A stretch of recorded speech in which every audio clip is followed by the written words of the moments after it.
시편 25편 12절에서 22절입니다. 저와 번갈아 교독하고 마지막 절을 함께 읽겠습니다. 여호와를 경외하는 자 누구냐? 그가 택한 길을 그에게 가르치시리로다. 그의 영혼은 평안히 살고 그의 자손은 땅을 상속하리로다. 여호와의 친밀하심이 그를 경외하는 자들에게 있으며 그의 언약을 그들에게 보이시리로다.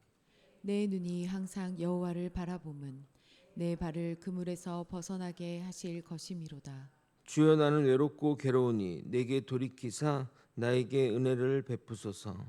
내 마음에 근심이 많사오니 나를 고난에서 끌어내소서. 나의 공고와 환난을 보시고 내 모든 죄를 사하소서.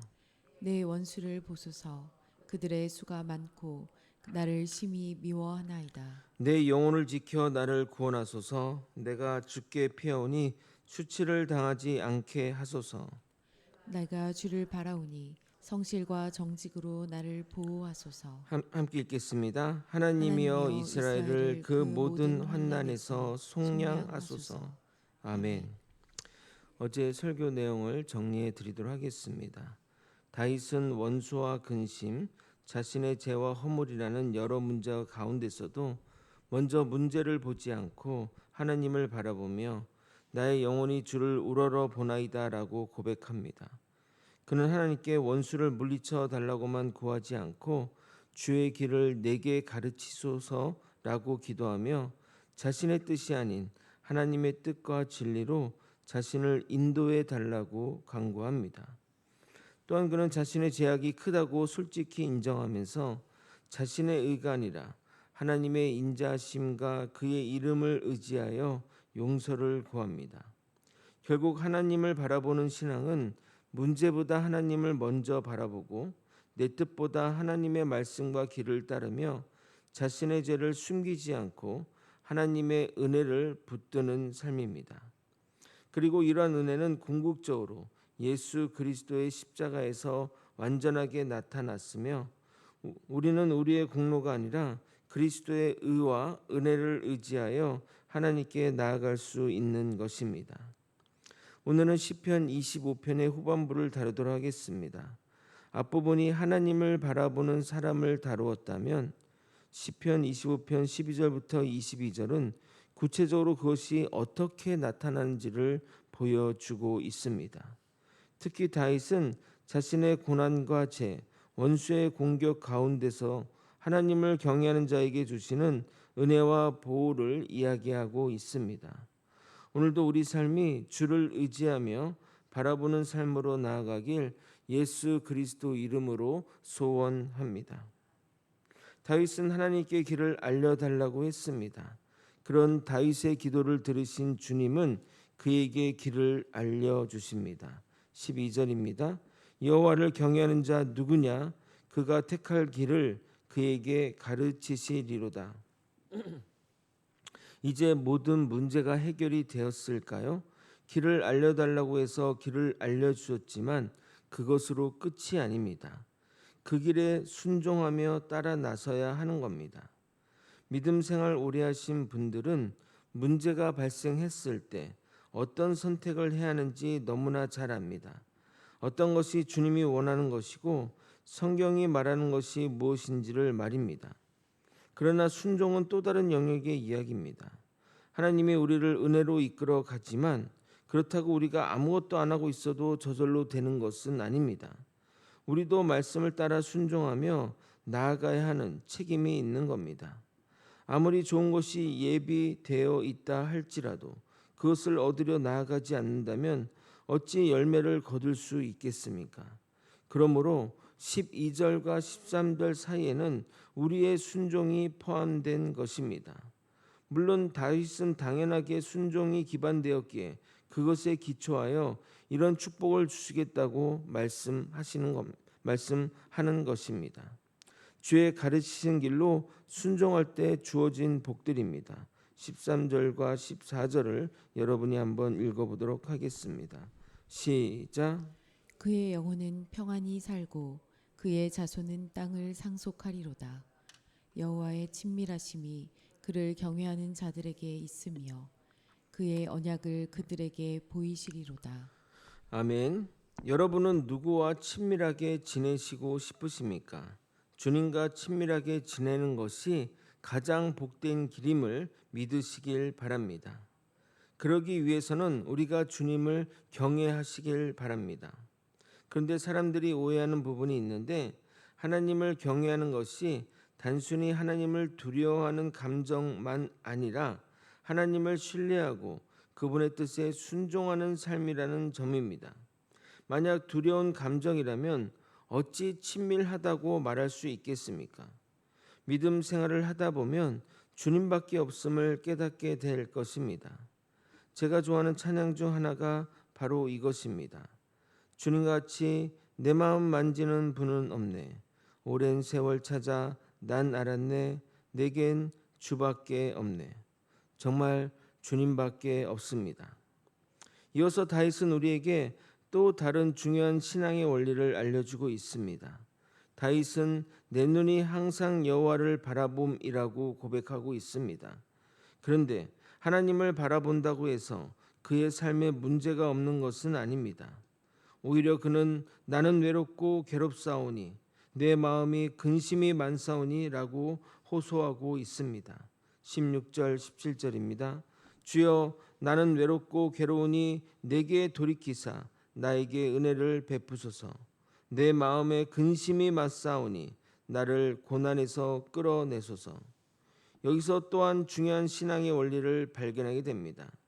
다윗은 믿음이 있었습니다. 그러나 믿음이 있다고 해서 고난이 사라지는 것은 아닙니다. 신실한 믿음은 고난이 없는 상태가 아니라 고난 가운데서도 하나님을 바라보는 것입니다. 다윗은 자신의 문제를 해결할 능력을 먼저 찾지 않고 하나님께 시선을 두고 하나님이 자신의 환난에서 건져주실 것을 간구하고 있는 것입니다. 사랑하는 성도 여러분, 우리는 이 사실을 명심해야 됩니다. 믿음이 있어도 괴롭고 외로우며 근심이 있고 더 나아가 원수도 있고 해결되지 못한 죄의 문제도 있습니다. 그러나 중요한 것은 그 모든 문제를 주님이 가져가실 것입니다. 어떻게요? 우리가 주님께 피하면 가능한 겁니다. 주님의 그늘로 들어가면 그 모든 문제가 해결됩니다. 심정적으로 해결받는 것이 아니라 실질적으로 해결받게 될 것입니다. 그러므로 고난의 크기보다 중요한 것은 내가 누구를 바라보고 있는가에 있습니다. 20절을 읽겠습니다. 내 영혼을 지켜 나를 부끄럽지 않게 하시고 내가 주께 피하오니. 여기서 중요한 말은 내가 주께 피하오니입니다. 물론 세상에도 피할 곳이 많습니다. 돈이 피난처가 될 수 있고 사람이 피난처가 될 수 있으며 권력이 피난처가 될 수 있고 경험과 지식이 나를 지켜줄 것이라 생각합니다. 그러나 그것들은 궁극적인 피난처가 될 수 없습니다. 결국 사라지고 떠나고 무너지며 한계에 도달하게 됩니다. 그러므로 인간에겐 완전한 피난처가 필요합니다. 다윗은 그것을 잘 알고 있으니 그곳이 바로 주께였던 것입니다. 그것이 다윗의 신앙입니다. 물론 신앙이라고 문제가 전혀 없지 않습니다. 그러나 문제가 생겼을 때 주께 피한다면 살 길이 열린다는 겁니다. 생각해 보십시오. 다윗이 얼마나 부족하고 죄가 차고 넘쳤으며 한때는 인간적인 의지를 했냐 이 말입니다. 그러나 결국 그가 찾은 것은 주님이기에 그를 하나님의 마음에 합한 자라 말하는 겁니다. 저는 그의 굳은 신앙인이 된 데에는 이 시편도 한몫했다고 생각합니다. 우리는 우리가 믿는 것과 아는 것을 기록할 필요가 있습니다. 그리고 머릿속 사색을 정리하며 하나님의 뜻을 찾을 필요가 있습니다. 아무 생각 없이 살다 가는 신앙의 추락을 막지 못할 것입니다.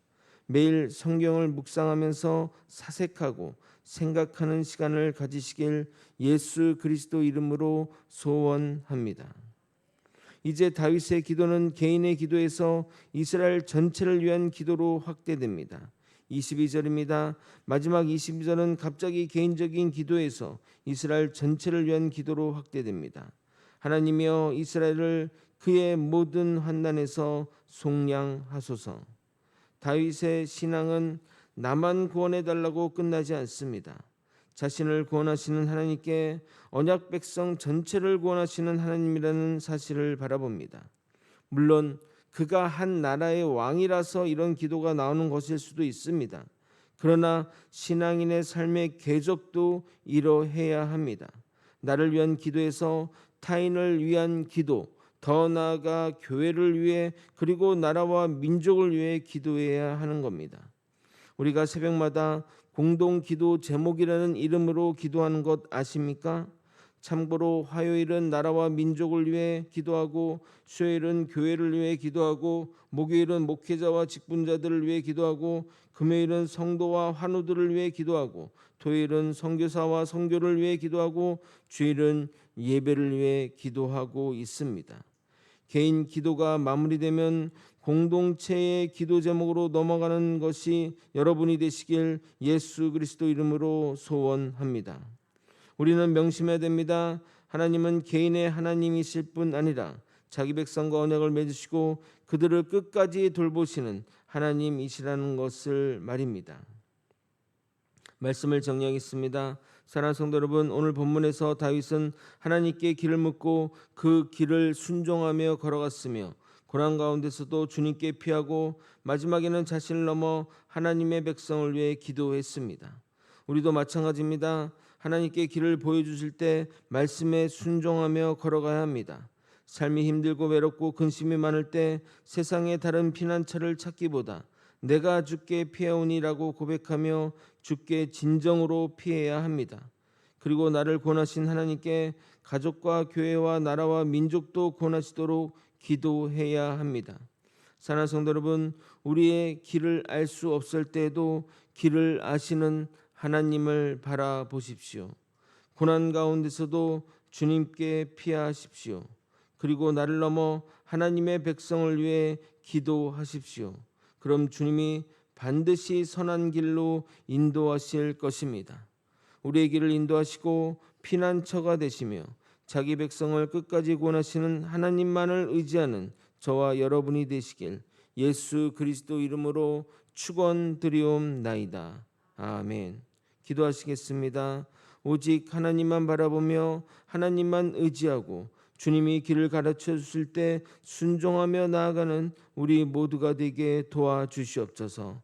주께 피하는 것이 가장 안전한 피난처임을 삶을 통해 믿음을 통해 경험하게 하여 주옵시고, 그 진실된 길로, 그 믿음의 길로, 또 믿음의 조상들이 걸어간 길로 함께 나아가는 우리가 될 수 있도록 인도하여 주시옵소서.